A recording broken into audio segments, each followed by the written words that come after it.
Aujourd'hui, un sujet polémique. Star Wars.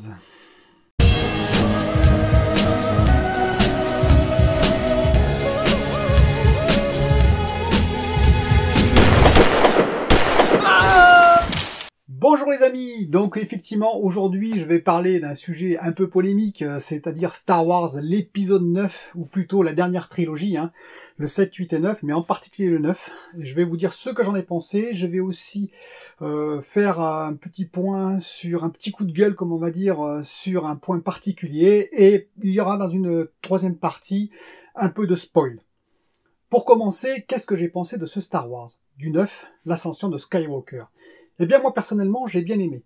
Je n'avais pas très envie de faire une vidéo sur ce film à vrai dire, mais quand j'ai vu le déchaînement on va dire négatif de la part de beaucoup de youtubeurs, pas tous heureusement, je me suis dit qu'il était intéressant que j'apporte mon point de vue qui était plus positif, même si ce n'est pas totalement positif sur ce film. Tout d'abord il faut bien comprendre que j'aurais préféré moi aussi une autre trilogie, une trilogie qui s'inscrive plus dans les années 2020, comme la première trilogie je parle de la 1, 2, 3 et non pas de la 4, 5, 6, qui était plus moderne que la toute première trilogie. J'aurais aimé quelque chose d'un peu plus sombre, d'un peu plus fourni scénaristiquement parlant, bien entendu quelque chose qui dérive totalement de ce que l'on a vu. Mais voilà, nous avons eu le 7, nous avons eu le 8, et donc le 9, dont je vais parler aujourd'hui, ne pouvait guère être différent de ce qu'il est, de ce que nous a proposé J.J. Abrams. Il faut bien comprendre que, d'après moi, Disney a voulu raccrocher en fait son public favori. Son public favori, c'est qui? C'est les jeunes. Nous-mêmes, nous étions jeunes à l'époque où nous avons vu la première trilogie, je parle de la 4, 5 et 6, et nous étions très heureux de cette trilogie. Je ne suis pas sûr que toutes les personnes, les quadras et les quinquagénaires, dont je fais partie aujourd'hui, étaient parfaitement convaincus de cette trilogie à l'époque. Elle était destinée aux plus jeunes, essentiellement. Et il faut comprendre que Disney a exactement agi de la même manière avec cette nouvelle trilogie. Je ne dis pas que c'est satisfaisant, je ne dis pas que le scénario était très intelligent, puisqu'en fait c'est une copie ni plus ni moins que du 4, 5, 6 si l'on regarde d'assez près. Mais voilà, Disney voulait raccrocher les personnes de 12, 14, 16 ans. Il est intéressant d'ailleurs dans la critique qu'a fait sur le bazar du grenier, qu'a fait Seb tout au début, j'ai trouvé cette critique très intéressante car il dit lui-même, il avoue qu'il n'a pas aimé le film, mais après tout, les jeunes qui ont vu cette nouvelle trilogie, ils vont penser de gens comme nous, de 40 ou 50 ans qui critiquons cette trilogie, que finalement, pourquoi ils la critiquent, ils ne comprendront pas. Parce que eux, je pense, ont pu potentiellement bien aimer cette trilogie. Il a été noté aussi d'ailleurs par les youtubeurs qu'il y avait un côté très promotionnel pour vendre des jouets, effectivement, Disney dans cette optique, il faut pas l'oublier, et donc ça faisait un petit peu cheap de voir le robot, par exemple, le petit robot apparaître. Oui, mais dans le 4, 5, 6, c'était exactement ça, je me souviens d'avoir acheté moi-même les figurines Star Wars à l'époque, donc bon, c'est une évidence, ça colle à l'univers de Star Wars, malheureusement ou heureusement, chacun jugera, mais c'est un petit peu la continuité de ce qu'avait commencé à faire Lucas à son époque. Alors cette trilogie, oui, elle est pleine d'incohérences, elle est pleine de facilités scénaristiques, ça c'est criant de vérité. Après, il ne faut pas oublier que le 4, 5, 6, on l'a vu avec nos yeux d'enfant, et qu'à l'époque aussi, je pense qu'il y avait quelques facilités scénaristiques et quelques raccourcis, mais que nous étions un peu plus jeunes et nous acceptions mieux à l'époque ce type de raccourcis. Aujourd'hui, nous avons vieilli, nous voyons notre trilogie d'enfance avec des yeux un peu plus adultes, et évidemment, nous avons un peu plus de difficultés à accepter tous ces raccourcis et ces facilités scénaristiques. Parlons un petit peu des acteurs en particulier. Ça m'intéresse parce que j'ai trouvé dans ce numéro 9 les acteurs convaincants, en particulier Daisy Ridley que j'ai trouvé bien plus efficace que dans le film, dans le numéro 8, qui est de Rian Johnson, je vous rappelle, où je l'avais trouvé un peu perdu, sans doute à cause du scénario, où moi-même j'étais un peu perdu, comme beaucoup de fans de Star Wars. Le numéro 9, elle a retrouvé, on va dire, une direction artistique par J.J. Abrams qui est plus efficace, et ça se voit. J'ai trouvé aussi Kylo Ren, joué par Adam Driver, donc Ben Solo, je l'ai trouvé aussi très attachant et bien plus, on va dire, mature que je l'avais vu dans le numéro 7, où il a été fortement critiqué, je vous rappelle, et où tout le monde s'était un peu moqué de lui. Dans ce numéro 9, il tient le rôle. On peut critiquer le scénario, on peut critiquer beaucoup de choses, mais je trouve qu'il a été très efficace. J'ai trouvé aussi le numéro 9 intéressant de par je dirais, tout l'environnement, qui est assez spectaculaire. Des prises de vue, par exemple, sur l'étoile de la mort, on la voit hein, à un moment donné dans le trailer. J'ai trouvé cette partie très intéressante, même s'il y en a certains qui ont critiqué quelques effets physiques. Je pense bien sûr à Durandal, par exemple, qui m'a fait beaucoup rire dans sa vidéo. Mais bon, justement, c'est là où le problème, je pense, c'est qu'on s'attache un peu trop maintenant en tant qu'adulte aux détails pour en oublier finalement le rêve et se plonger dans le scénario. C'est dû à l'âge, hein, c'est dû à notre évolution. Je pense que quand vous avez 12, 13, 15, 16 ans ou même 20 ans, ben vous pouvez être happé par ce scénario, enfin en tout cas par les images que l'on a vues. J'ai trouvé aussi la scène finale, alors une partie de la scène finale très intéressante, une autre partie beaucoup moins, j'en parlerai évidemment dans la partie spoiler. Bref, j'ai été happé quand même par le rythme un peu épique de cet épisode, par, je dirais, la qualité du jeu d'acteur, plein de défauts bien entendu, mais j'ai trouvé la conclusion, vu les antécédents qu'elle avait, c'est-à-dire le 8 et le 7, plutôt bonne. Un petit coup de gueule quand même en passant, alors un petit coup de gueule léger, mais c'est sur les notations que j'ai vues sur Allociné sur le numéro 9.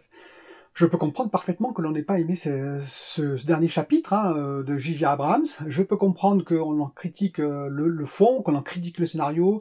Toutefois, quand je vois des 0 sur 5, des 0,5 sur 5 étoiles, hein, ou des 1 étoile sur 5, ce qui fait quand même que 4 sur 20 maximum, je trouve que c'est un peu exagéré par rapport à l'ensemble de ce que l'on peut voir en paysage cinématographique, où il y a quand même des navets, excusez-moi le terme, hein, qui sont bien plus importants. Je pense qu'il faut quand même respecter le travail, non pas forcément de J.J. Abrams, ni effectivement des acteurs principaux, mais de toutes les petites mains qui sont derrière, hein, ceux qui ont fait les costumes, ceux qui ont fait les effets spéciaux, ceux qui font les cadrages, les prises de caméra, les prises de son, etc. Je pense que c'est un peu dévaloriser tout ce travail pour donner finalement 0 sur 20, c'est exagéré. Maintenant, nous allons rentrer dans la partie spoiler. Donc ceux qui n'ont pas vu le film, si vous avez envie de le voir, malgré les critiques négatives de nombreux youtubeurs, heureusement, il y a quelques youtubeurs qui me rejoignent pour dire que c'est un bon film sans être parfait, sans être l'optimum au point de vue fin de saga Star Wars, mais que ça reste un bon film à voir. Je cite Clapman ou Dirty Tommy par exemple. Beaucoup de youtubeurs ont critiqué ce film fortement. Bazar du Grenier, Durandal, Clock and Click. Je n'en cite que quelques-uns qui sont très importants. Je pense personnellement que c'est bien d'aller voir cette conclusion si vous avez surtout vu le 7 et le 8. Si vous n'avez rien vu de cette trilogie, ma foi, vous pouvez peut-être vous en passer. Si vous avez vu le 7 et le 8, ce serait franchement dommage de vous passer du 9. Donc si vous l'avez pas vu, partie spoiler, vous pouvez couper la vidéo maintenant, sinon nous passons en partie spoiler. Donc pour commencer ce spoiler, nous allons parler de la vie, enfin d'une partie de la vie de Bazar du Grenier, de Joueur du Grenier, de Seb et de Durandal, qui disent grosso modo que Rey a des pouvoirs cheatés et surtout qu'ils apparaissent un peu comme un cheveu sur la soupe pour Bazar du Grenier. Je voudrais leur dire que oui, sans doute, ça apparaît comme ça, où elle a la capacité de guérir, ce qui est dans l'univers parallèle de Star Wars, hein, ce n'est pas sorti de rien. En plus, elle lit un livre Jedi au début, donc c'est un semblant de justificatif, un peu facile, je le reconnais, mais c'est quand même un semblant de justificatif. Mais surtout, moi je m'étonne un peu, parce que dans le 4, 5, 6, lorsque Obi-Wan Kenobi, par exemple, domine de sa pensée les soldats, lorsqu'ils font de la télékinésie, lorsque Dark Vador tue à distance un soldat, toujours pareil, hein, grâce à la force, c'est pas vraiment expliqué. Il n'y a aucune explication. Là aussi, ça sort du chapeau. Donc on peut pas m'expliquer que dans le 4, 5, 6, ça sort un peu du chapeau, mais c'était logique, et que dans le 7, 8, 9, ah ben non, c'est illogique, c'est de la magie, c'est plus de la force. Je ne vois pas et je ne comprends pas cette logique. Donc je suis désolé de le dire, cette partie-là ne me convainc pas dans les explications que j'ai eues de ces youtubeurs. Bien entendu, pour calmer les esprits, je suis quand même d'accord avec l'ensemble des youtubeurs pour dire que le scénario est d'une faiblesse abyssale, que ça aurait mérité quand même bien mieux, mais voilà, avec ce que nous avons sur le 7 et sur le 8, je me répète, on ne pouvait guère espérer mieux pour le 9. Là, effectivement, la fin m'a fait un peu décrocher en partie. J'ai adoré la pyramide où les Sith sont réfugiés, hein, où Palpatine attend Rey pour le combat final. Par contre, effectivement, cette flotte de vaisseaux, c'est assez surprenant. Je ne comprends pas l'idée qui est sortie de mettre une flotte de vaisseaux qui d'ailleurs, pour être construite, il faudrait énormément de temps, de matériel, et donc impossible de cacher ça à l'ensemble de l'univers, hein, ça me paraît logique, et où en plus on a des canons, des canons destructeurs de planètes. Alors ça c'est très joli les canons destructeurs de planètes. Simplement, pendant de l'épisode 1 à l'épisode 7, on nous explique qu'il faut faire des étoiles immenses pour pouvoir détruire une planète, ou plusieurs dans l'épisode 7, en avalant l'énergie d'un soleil. Et là, tout d'un coup, un petit canon va détruire une planète. Formidable le progrès technologique. Donc bien entendu, des aberrations comme ça, il y en a plein. Je le reconnais. Une autre facilité scénaristique et qui m'a effectivement quelque peu laissé sur les fesses, hein, pour pas dire autre chose, c'est évidemment quand ils tombent dans ce sable mouvant pour tomber pile poil dans la pièce où se trouve la dague, la célèbre dague, qui va leur permettre d'aller directement retrouver à la fin Palpatine. J'ai trouvé ça d'une facilité plus que... bon. N'en disons pas plus. C'est pour ça qu'effectivement, ce n'est pas un coup de cœur, ce n'est pas merveilleux, loin de là, loin de là. Mais ça reste néanmoins un bon divertissement pour moi. Je n'irai pas beaucoup plus loin dans les spoilers. Je préfère vous laisser vous-même commenter. N'hésitez pas en dessous dire votre avis. Vous pouvez être effectivement, vous pouvez ne pas être de mon avis. D'ailleurs, ça m'intéresserait d'avoir le vôtre. Il est intéressant aussi d'avoir un avis calme, posé, parce que je sais que Star Wars déclenche beaucoup, je dirais, de réactions assez virulentes. C'est dommage. J'attends donc votre avis, un petit pouce si vous avez aimé cette vidéo, malgré que vous n'êtes pas d'accord avec moi, et un abonnement, ça fait toujours plaisir. À bientôt les amis.